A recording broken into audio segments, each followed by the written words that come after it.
રાજ્યમાં જ્યારે smart school of એક્સલન્સની વાતો થતી હોય ત્યારે આપણને લાગે કે રાજ્યમાં શિક્ષણ ખૂબ મજબૂત થઈ રહ્યું છે। સરકાર પણ દાવા કરે છે કે ગુજરાતના છેવાડા અને અંતરિયાળ વિસ્તારો સુધી એક બાળક શાળામાં શિક્ષણ મેળવી રહ્યું છે। ત્યારે બીજી તરફ બનાસકાંઠા અને વાવ થરાદમાં અંદાજે 37,000થી વધુ વિદ્યાર્થીઓએ અધવચ્ચે જ અભ્યાસ છોડી દીધો છે। પરિવારની નબળી આર્થિક સ્થિતિ, જાગૃતિનો અભાવ અને દીકરીઓની સુરક્ષા જેવી સમસ્યાઓના કારણે હજારો બાળકો શિક્ષણના મુખ્ય પ્રવાહથી દૂર થઈ ગયા છે। ખાસ કરીને ધોરણ 9 થી 12 માં ડ્રોપઆઉટનું પ્રમાણ ખૂબ વધારે છે। જ્યારે અંતરિયાળ વિસ્તારમાં સ્થિતિ વધુ ગંભીર છે। હવે શિક્ષણ વિભાગ બેક ટુ સ્કૂલ મિશન હેઠળ મેદાને ઉતર્યું। શિક્ષકો અને અધિકારીઓ ગામે ગામે જઈને વાલીઓ અને ગ્રામજનોની સાથે બેઠક કરી વિદ્યાર્થીઓને ફરી શાળામાં જોડાવાના પ્રયાસ કરી રહ્યા છે।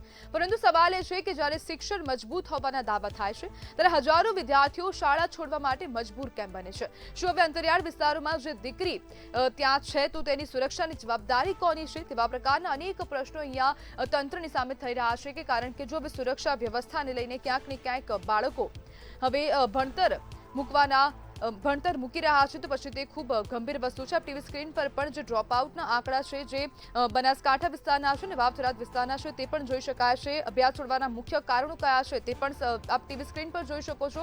પરિવારની આર્થિક સ્થિતિ ખૂબ એક મુખ્ય કારણ પણ માનવામાં આવી રહી છે અને આજ બધે આપણી સાથે ચર્ચા કરવા માટે એનએસયુઆઈના પ્રદેશ મહામંત્રી નીતિન પટેલ જોડાઈ ગયા છે। નીતિનભાઈ, ડ્રોપઆઉટ રેટ સતત વધી રહ્યો છે, શું આ તંત્રની નિષ્ફળતા નથી?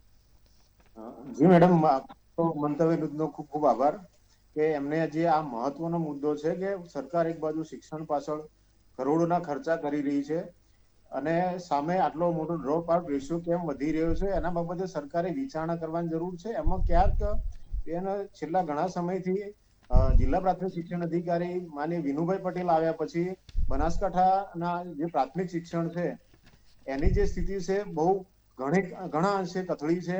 ત્યાં વિદેશમાં શિક્ષકો હોય છે છતાં પણ અહીંયા પગાર ચૂકવતા એવા ઘણા કિસ્સા આવ્યા છે। પાંછાની ઘટના હોય એટલે ક્યાંક જે સરકારની જે પરિવહન યોજના છે એમાં પણ ક્યાંક ભ્રષ્ટાચાર થતો હોય છે। મધ્યાહન મિડ ડે મીલ સ્કીમ છે, જે મધ્યાહન ભોજન યોજના છે, એનું પૂરેપૂરું જે મેનુ હોય છે જેની જે ગુણવત્તાયુક્ત ભોજન આપવાનું છે એનું પાલન થતું નથી। એટલે ક્યાંક જિલ્લા પ્રાથમિક શિક્ષણ અધિકારી પોતે આ બાબતે બેદરકાર હોય એટલે સમજી શકાય કે ગ્રાઉન્ડ લેવલે પણ જે બાળકોને જે ફરિયાદો છે, વાલીઓની ફરિયાદો છે એને ન્યાય નથી મળતો, જેના કારણે ક્યાંક વાલી ના છૂટકે બાળકને પછી ઘરે રાખે છે। એટલે હું માનું ત્યાં સુધી સરકાર નાણાકીય બજેટ તો ઘણું આપે છે, પરિવહન સુવિધા હોય, મિડ ડે મીલ સ્કૂલ હોય, પછી એની જે સ્કોલરશીપો હોય છે, ડ્રેસ માટે, કાપડ માટે પણ સ્કોલરશીપ આપવામાં આવે પડે। ક્યાંક અધિકારીઓની બેદરકારીના કારણે આ જે ડ્રોપ આઉટ રેશિયો વધી રહ્યો છે। કારણ કે અત્યારે બેન આરટીઈ ના બાળકને ફી માટે પણ રજૂઆત કરીએ તો આ લોકો એક વર્ષ સુધી જવાબ નથી આપતા અરજીઓનો। નીતિનભાઈ, હવે શિક્ષણ વિભાગ બેક ટુ સ્કૂલ મિશન હેઠળ હવે મેદાને ઉતરી છે અને જેટલા પણ જે બનાસકાંઠાનો વિસ્તાર છે તેટલા વિસ્તારમાં હવે અધિકારીઓ જશે, શિક્ષકો જશે અને જે વાલીઓ છે તે લોકોમાં જાગૃતિ લાવશે। તો પછી આપને શું લાગે છે કે આ બેક ટુ સ્કૂલ મિશન કેટલું અસરકારક સાબિત થશે?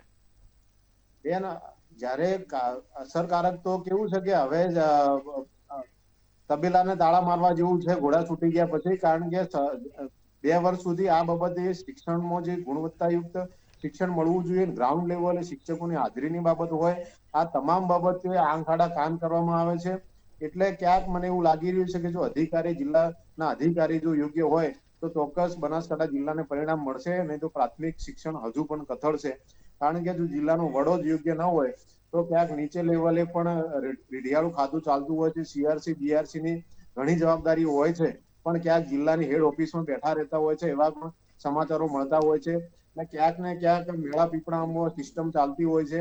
મને એક શિક્ષિકાએ કીધું કે ભાઈ અમારે વાર્ષિક ઓડિટ આવે ત્યારે દરેક શિક્ષકે 1000 રૂપિયા આપવાના હોય છે, એ જે ભેગા કરી એને ઓડિટ વાળાને આપીએ એટલે ઓડિટ પૂરું થાય છે। એટલે ક્યાંક જે આપણે સિસ્ટમ બનાવેલી છે ત્યાં ભ્રષ્ટાચારનો સડો ઊંચો છે, જેના કારણે આપણે જે બાળકોને જે પ્રોપર સિસ્ટમ, પ્રોપર એજ્યુકેશન આપવા માંગતા હતા એ આપી શક્યા નથી। જેના કારણે મને એવું લાગી રહ્યું છે કે બાળકો જે વાલીઓ છે એ બાળકોને ઘરે રાખી રહ્યા છે અને સ્કૂલ છોડી રહ્યા છે। જી બિલકુલ, નીતિનભાઈ, જોડાવા બદલ આપનો આભાર।